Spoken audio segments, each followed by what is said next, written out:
Now, this week, 3 major bike brands just released their all-new aero road bikes. Specialized has the all-new Venge S-Works.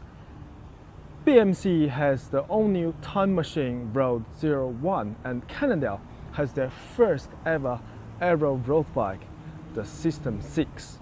But let's not worry about all of that, because today we're looking at a beautiful Italian road bike and see those bad boys can keep up.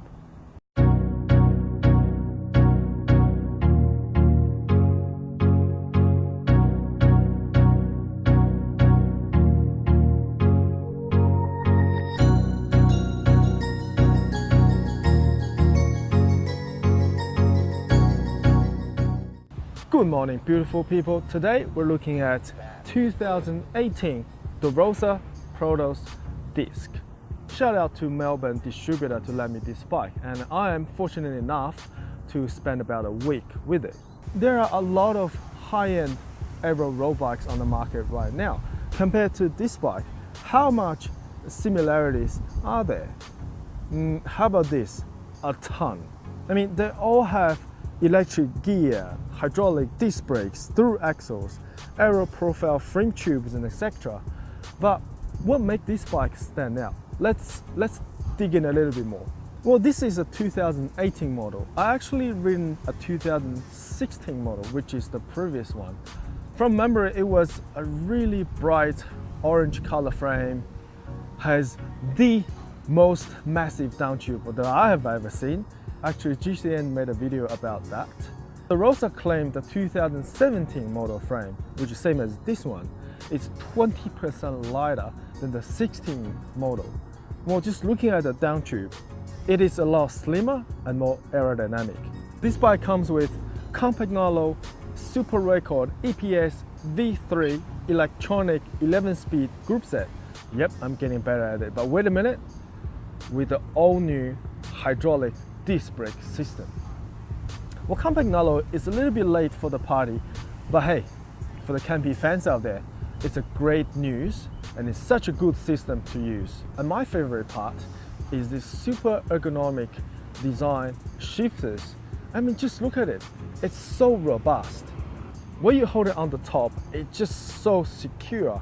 And even you have small hands, no matter you're on the top or on the drop, it's super easy to grab brake levers at all time, which is awesome. Move on to the wheels. Interestingly, we don't have Campagnolo wheels come with this bike. This one is an American brand. I don't think it's very well known. It's called Boyd carbon clincher wheels and built up with the White Industries hubs. This one comes in 45mm deep and 28mm wide. And thanks for the through axle, make these wheels super stiff. And no, you cannot go wrong with White Industry hubs either. I know you can't wait any longer. Now for the White Industry free hub sound testing.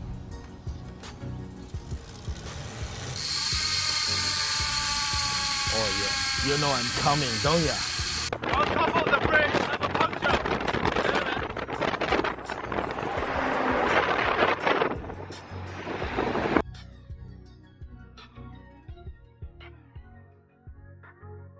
Selle Italia SLR Team Edition saddle with carbon rails and the Rosa logo on it.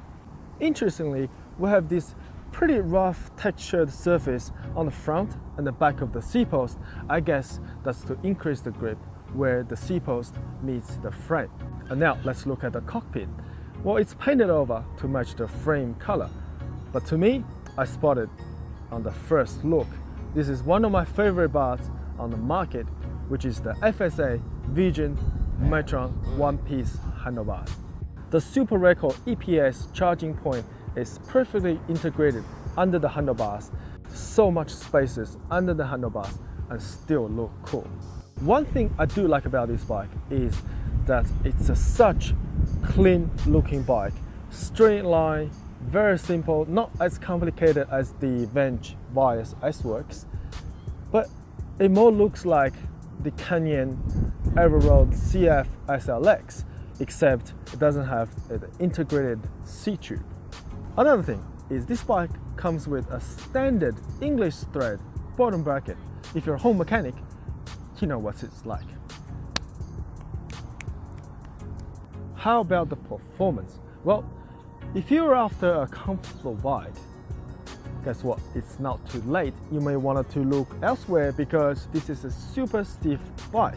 You can literally feel the stiffness from the front end through the down tube into the bottom bracket, getting every bit of power down the pavement.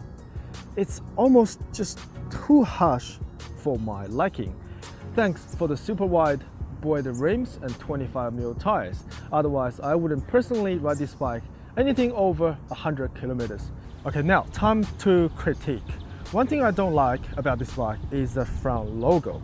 Well, I understand it's fancier than just a decal, but it kind of brings back bad memories about a 2011 Pinarello Dogma Team Sky black and blue-ish bike that I have in the past, where the front logo is made out of soft rubbery material and just sticks onto the frame, and eventually it starts peeling off. Well, the next year model is just a decal. Well, I guess only time can tell that this one will last. The second thing I don't like about this bike is if you set up electric, this metal cover covers up the mechanical cable. It's going out that way instead of just flash, and it's almost sharp edges. It just could be me being fussy. I mean, the Rosa did a fantastic job on the same bike they did on the 2017 Euro Bike Show. It was incredible, but this one just looked a bit too plain. I mean, for a $16,000 bike, is it too much to ask? Comment down below, what do you think of this bike? If you have $16,000 budget and then you have to spend on a bicycle, would you get the new Venge S-Works or the BMC Time Machine Road 01 or the Cannondale System 6, which they claim the most aero bike on the planet, or the Protos Disc? Happy riding, and I'll see you next time.